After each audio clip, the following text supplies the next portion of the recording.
আসসালামু আলাইকুম রহমতুল্লাহ। প্রধান আলোচ্য বিষয় কোরআন, হাদিস ও জ্যোতির্বিজ্ঞানের আলোকে বিশ্বব্যাপী একই তারিখে ও বারে সাওম ঈদ পালন করা ইসলামে খুবই জরুরি। দ্বিতীয় পর্বে শুনতে পাবেন: ১. পবিত্র কোরআন কাদের উদ্দেশ্যে পাঠানো হয়েছে, বিস্তারিত। ২. হাদিসসমূহ কাদেরকে উদ্দেশ্য করে বলা হয়েছে, বিস্তারিত। ৩. প্রতিদিন সাওম পালনের কথা কোরআনে আছে, হাদিসে নেই। ৪. কোরআন বলছে হেলালের হিসাব করে চান্দ্রমাস শুরু করো। ৫. হাদিস বলছে হেলাল দেখে চান্দ্রমাস শুরু করো। আলোচনা করবেন আন্তর্জাতিক খ্যাতিসম্পন্ন বক্তা, লেখক ও দীর্ঘ ২৪ বছরের গবেষক ইঞ্জিনিয়ার মোহাম্মদ এনামুল হক, মহাসচিব, হিজরি ক্যালেন্ডার বাস্তবায়ন পরিষদ, বাংলাদেশ। তিনি ইসলামী শরীয়তের বিধান অনুযায়ী নির্ভুলভাবে সাওম ও ঈদ পালনে বিশ্বের একমাত্র সফল এবং বিশ্বস্ত পরামর্শদাতা। আপনারা তার কথা শুনুন এবং সকল বিশৃঙ্খলা পরিহার করে নির্ভুলভাবে সাওম ঈদ পালন করে অশেষ সওয়াব হাসিল করুন।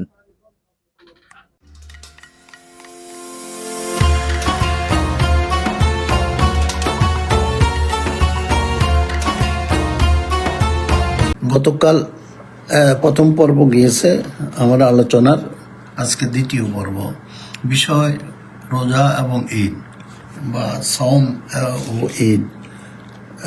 বিশেষ করে বাংলাদেশে কেন সাওম এবং ঈদ সঠিক হচ্ছে না কেন, এবং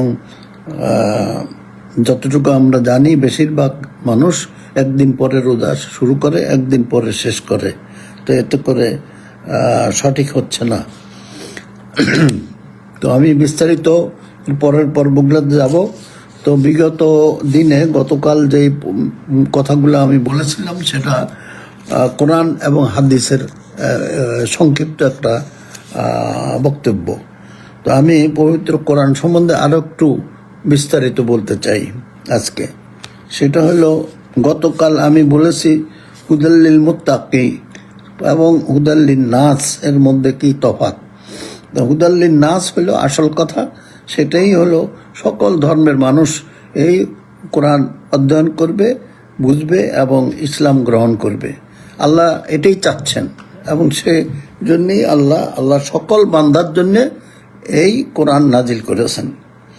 আর গতকাল এটাও বলছি আমি, সূরা তওবার ২৮ নম্বর আয়াতে আল্লাহ বলছেন ইন্নামাল মুশরিকুনা নাজাসুন, নিশ্চয়ই মুশরিকরা অপবিত্র। তো তারা উযু করলেও পবিত্র হয় না, হতে পারে না। তো অতএব যে মুশরিকরা যখন উযু ছাড়া না কোরআন পড়তে পারবে, এটা যদি আল্লাহর এই জন্যই যদি নাজিল করে থাকেন, তাহলে একজন মুসলমান যে ঈমান এনেছে সে তো এমনিতেই পবিত্র। আর এর প্রসঙ্গে বলতে হয় যে ফেরেশতারা নূরের তৈরি, তাই ওরা স্বাভাবিকভাবে পবিত্র। আর যেহেতু মানুষ মধ্যে যারা ঈমান আনছে তারাও পবিত্র, এবং পবিত্র কথাটা আসলে বুঝতে হবে। পাকের উল্টো কথা হলো, বিপরীত হলো নাপাক।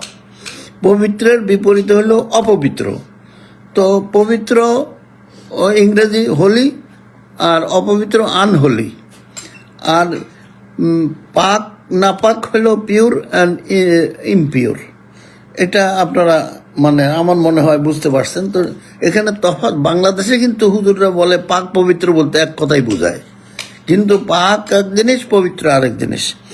তাহলে পবিত্রতা এই কথাটা যেমন ফেরেশতাদের জন্য প্রযোজ্য, যারা ঈমান এনেছে তাদের জন্য একইভাবে প্রযোজ্য।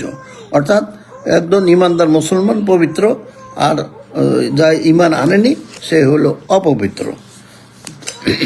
এখন নামাজের আগে ওযু করা ফরজ, এটা সূরা মায়েদার ৬ নম্বর আয়াতে এই কথা বলা হয়েছে যে যখন তোমরা নামাজ পড়তে নিয়ত করবা তখন তোমরা ওযু করে নিবা। আর সূরা নাহালের 98 আয়াতে 98 আয়াতে বলা হয়েছে, হে হে নবী, আপনি যখন কোরআন তেলাওয়াত করতে যাবেন তখন শয়তানের থেকে আল্লাহর কাছে আশ্রয় নিয়ে নেবেন। অর্থাৎ এই কথাই পড়তে হবে যে আউযু বিল্লাহি মিনাশ শাইতানির রাজিম বিসমিল্লাহির রহমানির রহিম। উযু করার কথা এখানে বলা নেই। অতএব আমি আজকে আবারও বুঝাই দিলাম যে উযু করা এখানে কোনো শর্ত আল্লাহ দেন নাই।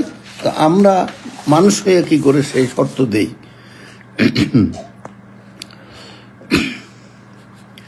এই কোরআন রাসূলুল্লাহ ওফাতের পর খলিফাদের সময়ে, খেলাফতের সময়ে কয়েকটা 6-7 কপির মতো হাতে লেখা হয়েছিল। সেটা তখন মুদ্রিত এবং প্রকাশিত হয়নি। তো এখন বর্তমানে আমরা এটাকে কম্পোজ বিভিন্নভাবে কাটিং, প্রিন্টিং, বাইন্ডিং এবং স্টকিং, বিতরণ,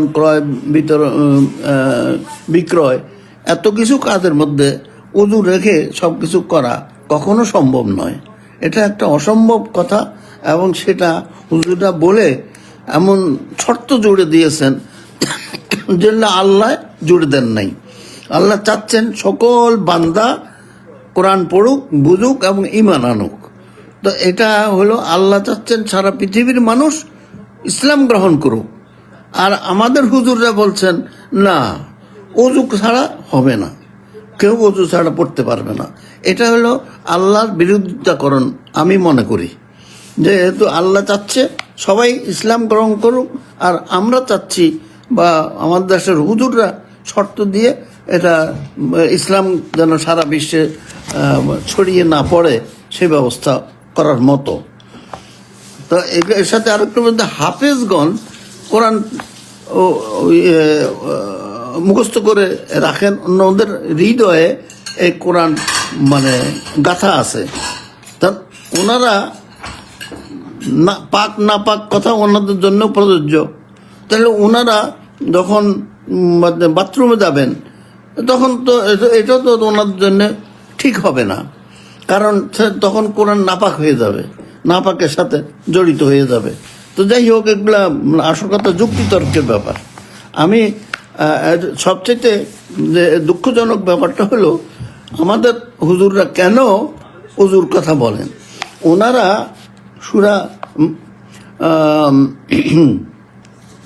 সূরা ওয়াকিয়ার 79 নম্বর আয়াত দিয়ে ওনারা এই কথাটা বলে থাকেন। তো এটা হলো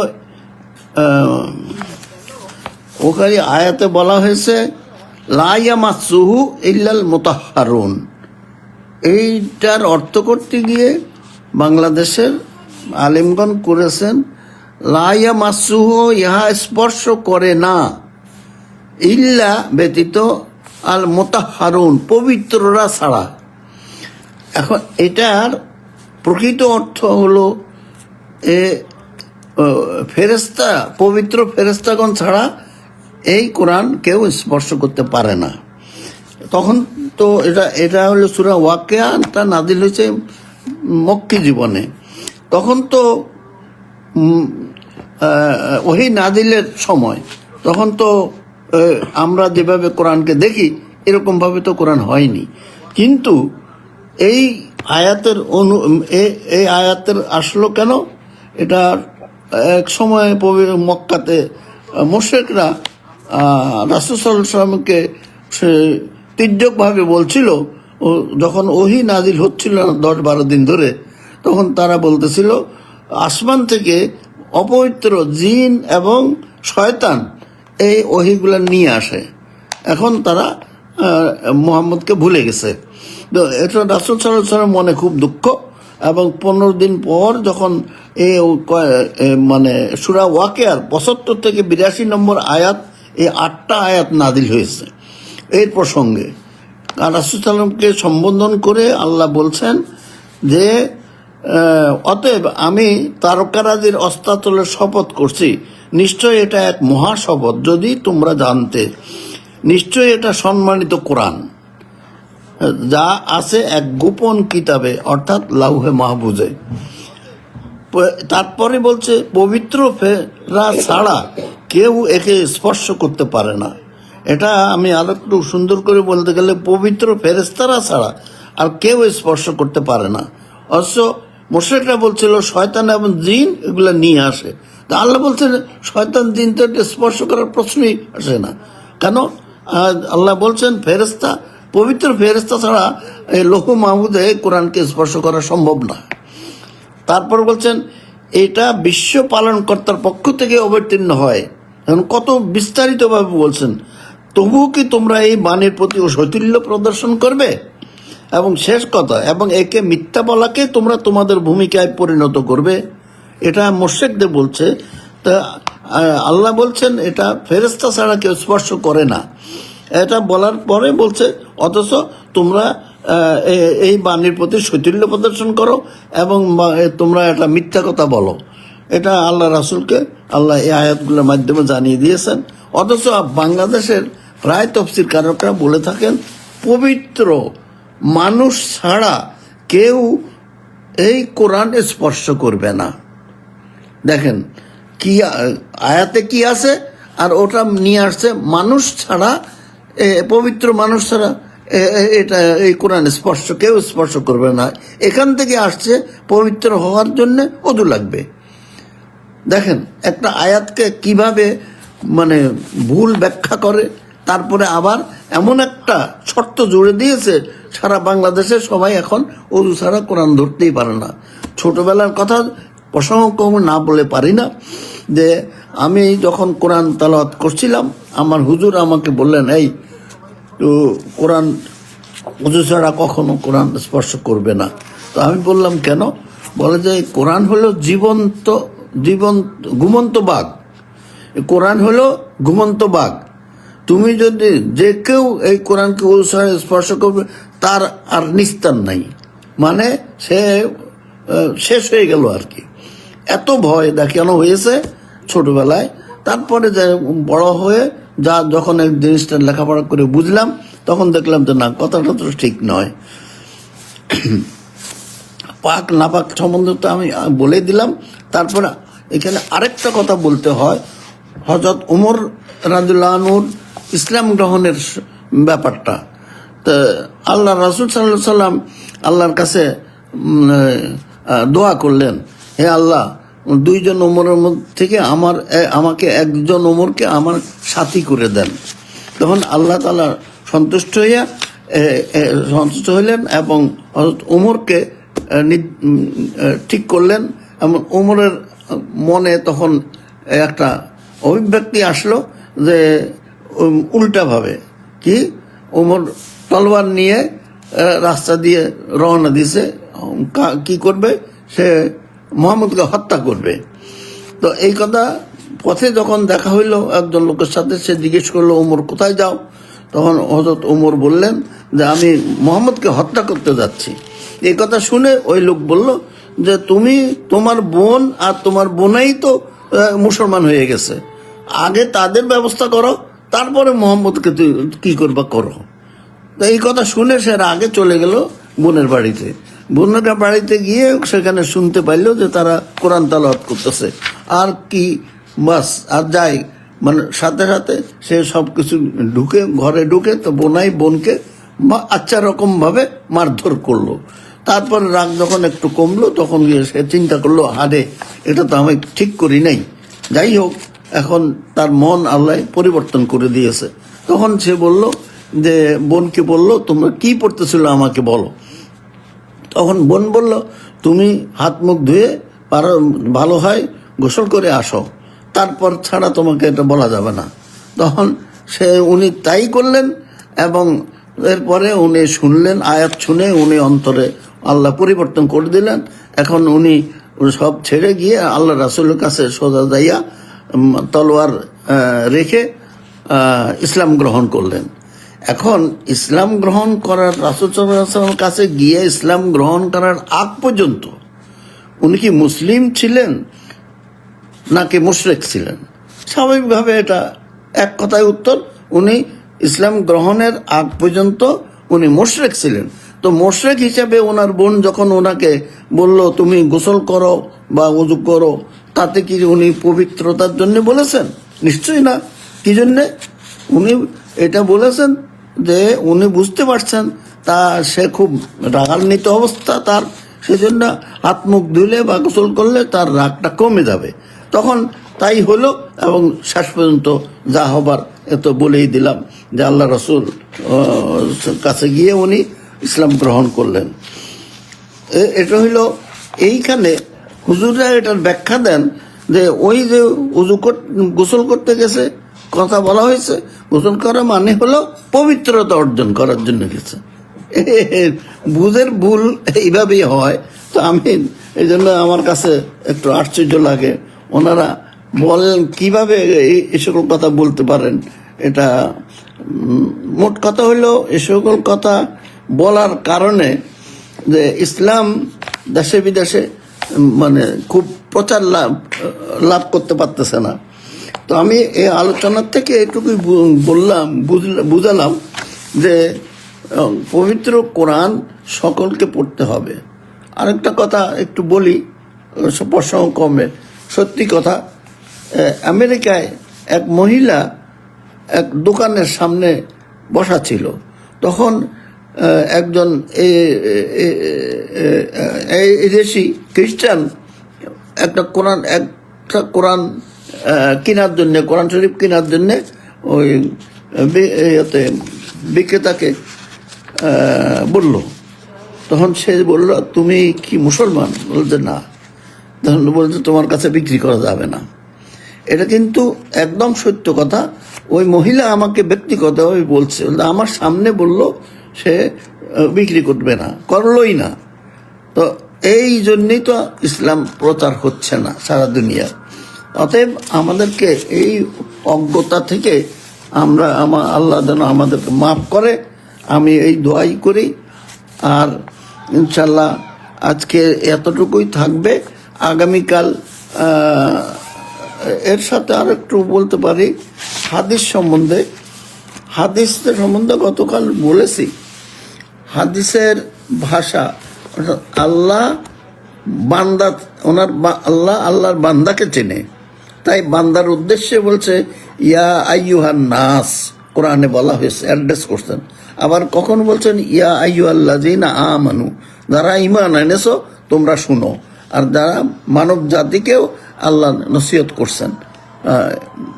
এখন হাদিসের বেলায় আল্লাহ রসুল কিন্তু কাকে, ওনার উম্মত ছাড়া কিন্তু অন্য কাউকে উনি নসিহত করতে পারেন না।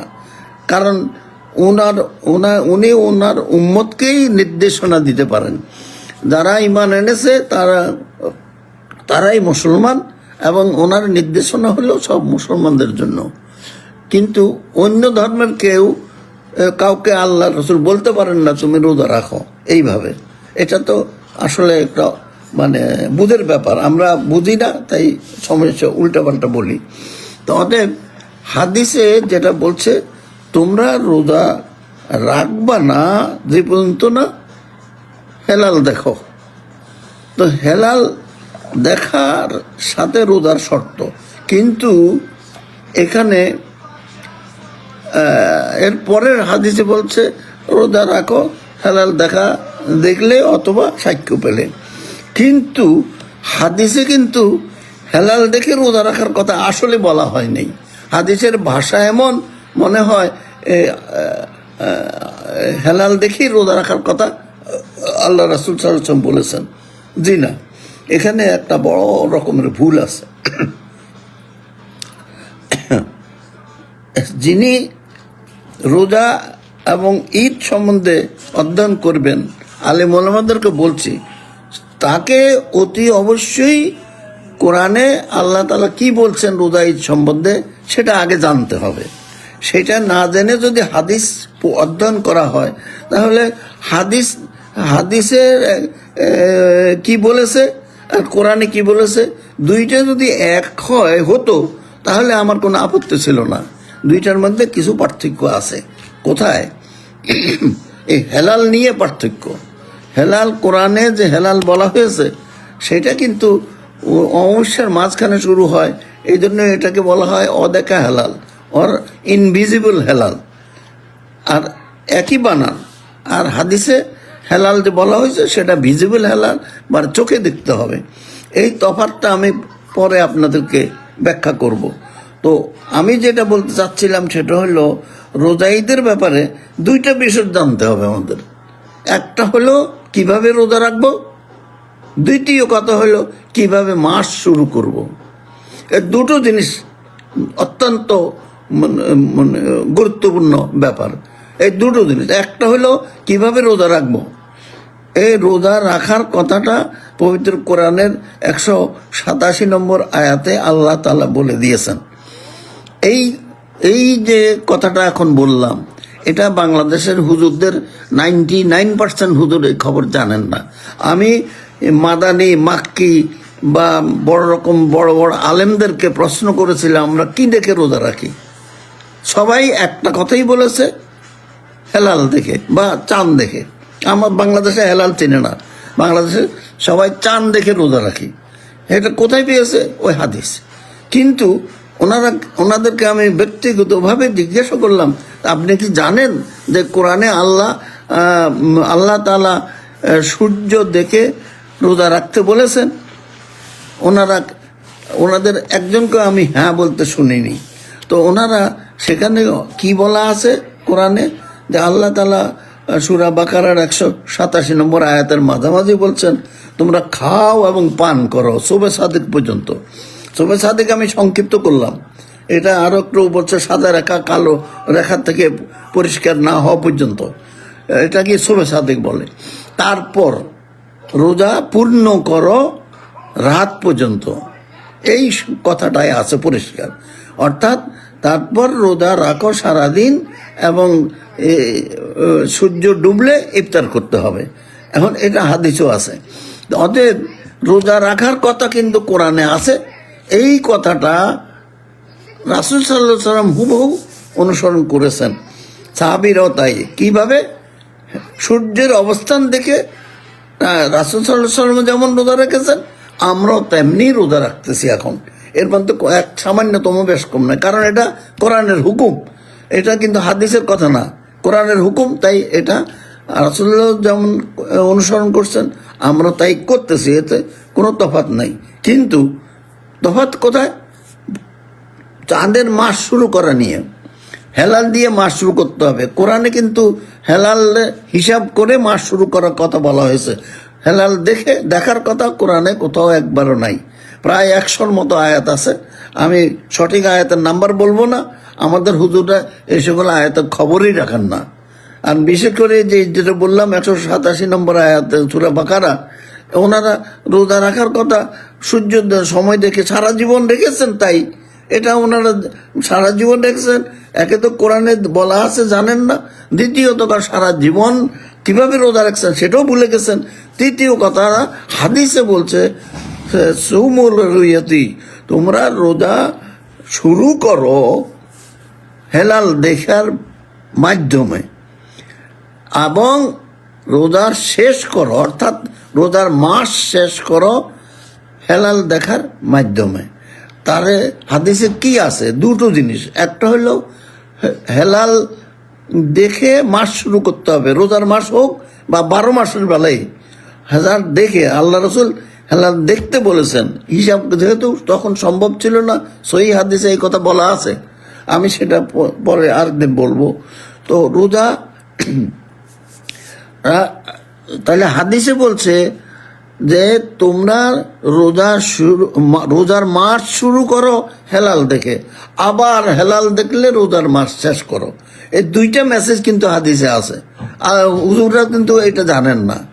কি হাদিসে দুটো মেসেজ, একটা কিভাবে হেলাল দেখে মাস শুরু করতে হবে, আবার কিভাবে হেলাল দেখে মাস শেষ করতে হবে। কিভাবে রোজা রাখতে হবে এই কথা হাদিসে নেই, কারণ পবিত্র কোরআনে আল্লাহ বলে দিয়েছেন।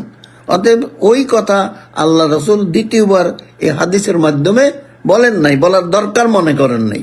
তাহলে আমি আবারও বলছি, এই হেলাল হাদিসের ভাষাটা এমন যে সুমুল রুইয়াতি, তোমরা হেলাল দেখে রোজা রাখো, মনে হয় যেন এই রোজা রাখতে হবে হেলাল দেখি, এছাড়া আর কোনো উপায় নাই। কিন্তু এটা হাদিসের ভাষা বা আমরা অনুবাদ করি এরকমভাবে, এটা আমাদের ভুল। এটা হাদিসের আল্লাহ রাসূলেরও ভুল না, এটা কোরআনেরও এখানে কোনো ভুল নাই। অতএব হাদিসের ভাষা আবারও বলছি যে হেলাল দেখে রমাদান মাস শুরু করতে হবে, আবার হেলাল দেখে রমাদান মাস শেষ করতে হবে, আর কোরআনের হুকুম মোতাবেক রোজা রাখতে হবে। এই দুইটা কথা যদি আপনাদেরকে বুঝাতে পেরে থাকি, তাহলে আমি বলবো আমি অত্যন্ত ভাগ্যবান। কারণ আমি আশা করব বাংলাদেশের যত আলেম ওলামা আছেন সবাইকে আমি আহ্বান করব, আমি যে কথাগুলো বললাম এই কথার মধ্যে কোনো ভুল থাকলে ওনারা যেন আমাকে সংশোধন করে দেন। এবং আমি আল্লাহর কাছে এতটুকুই সবসময় বলে থাকি, রাব্বি জিদনি ইলমা। আমি আজকে 24 বছর ধরে আমি কোরআন রোজা ঈদ নিয়ে কোরআন হাদিস এবং জ্যোতির্বিজ্ঞান না জানলে সূর্যচন্দ্র কিভাবে চলে এগুলা যে জানে না, সে নানান ধরনের আন্দাজে নানান ধরনের কথা বলতে পারেন, কিন্তু আমি সেটা পারি না। অতএব আমাকে এত কিছু জানতে হয়েছে এই দীর্ঘদিন ধরে। অতএব আমি যতটুকু জানছি, আমি আল্লাহর নামে শপথ করে বলতে পারি, আমার জানার মধ্যে কোরআন হাদিসের বাইরে কোনো কথা আমি বলি না। এবং এটা সূর্য চন্দ্র কিভাবে চলে সেই জিনিসটা আমি জানি বলে আমি আপনাদেরকে সত্য এবং সঠিক জিনিস উপস্থাপন করার চেষ্টা করলাম। ইনশাল্লাহ এই কাজ চলবে, আবারও দেখা হবে ইনশাল্লাহ। ও আখির দাওয়ানা আলহামদুলিল্লাহি রাব্বিল আলামিন। আসসালামু আলাইকুম ওয়া রাহমাতুল্লাহি ওয়া বারাকাতুহু।